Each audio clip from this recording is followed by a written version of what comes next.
Hi friends, எல்லாரும் எப்படி இருக்கிறீங்க? நல்லா இருக்கிறீங்களா?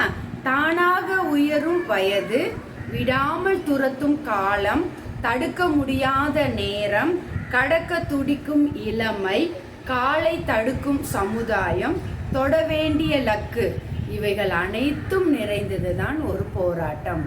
போராட்டம் தான் வாழ்க்கை என்று சொல்லி பார்க்கிறோம். எதெல்லாம் போராட்டம் அப்படின்னு சொல்லி இந்த நாளில் நம்ம பார்த்தோம். இந்த போராட்டங்கள் தானாகவே மனிதனுடைய வாழ்க்கையில் நுழைகிறது.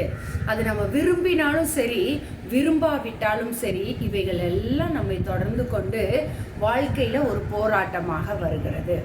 இது இயல்பு தான். இந்த போராட்டத்திலிருந்து நம்ம எப்படி ஜெயிக்கலாம் அப்படிங்கிறது தான் நம்ம இன்னைக்கு பார்க்க போகிறோம். நாமவே நம்முடைய போராட்டத்தை மேற்கொள்ள ஆண்டவருடைய உதவியை நம்ம நாடலாம்.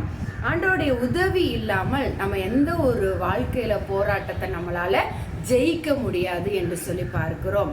நிறைய பேர் நம்ம கூடயே இருந்துட்டு நம்மளுக்கு காலை இழுக்கிறவர்களாக இருக்கலாம்.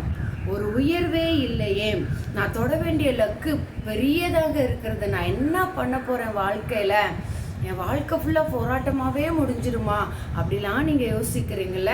ஒன்றே ஒன்று தாங்க, ஆண்டவரை பிடித்து கொள்ளுங்க. மத்தேயு 11:28 சொல்லப்பட்டிருக்கிறது, வருத்தப்பட்டு பாரம் சுமக்கிறவர்களை நீங்கள் எல்லாரும் என்னிடத்தில் வாருங்கள், நானும் உங்களுக்கு இளைப்பாறுதல் தரேன்.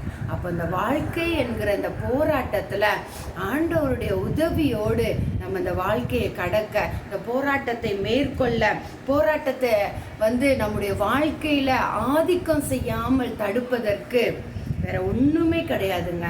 எல்லாவற்றையும் நம்ம ஆண்டவருடைய உதவியால் மாத்திரம்தான் ஜெயிக்க முடியும். மாமிச பலத்தினால நம்ம எதையுமே ஜெயிக்க முடியாது. வருத்தப்பட்டு பாரம் சுமக்கிற நீங்கள் எல்லாரும் வாருங்க, நீங்கள் யாராக வேணா இருக்கலாம். ஆனால் ஏசப்பா சொல்கிறாங்க, நீ என்கிட்ட வா, நான் எல்லா பாரத்தையும் எல்லா வாழ்க்கை போராட்டத்தையும் நான் உன்னிடலேருந்து எடுத்து போடுறேன்னு ஏசப்பா சொல்கிறாங்க. ஏசப்பாவை நம்புறீங்களா? பைபிளை நேசிக்கிறீங்களா? உங்கள் வாழ்க்கை போராட்டம் எல்லாம் ஒரு முடிவுக்கு வந்துடும். God bless you. தேங்க்யூ.